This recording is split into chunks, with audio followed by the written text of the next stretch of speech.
Saturday.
got, baby.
We would like to invite you, as in inaanyayahan namin kayong lahat, to come and have fun with us.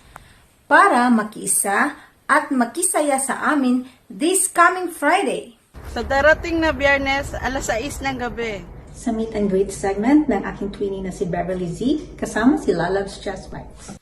And what are you waiting for? Ano pang hinihintay nyo? Tara na at magkita-kita sa darating na Biyernes po, 6 p.m. Philippine time, with my special co-host, Lalab's Boy Kids, and with my special guest, Kuya Lalab's Just Bites. Kita kids!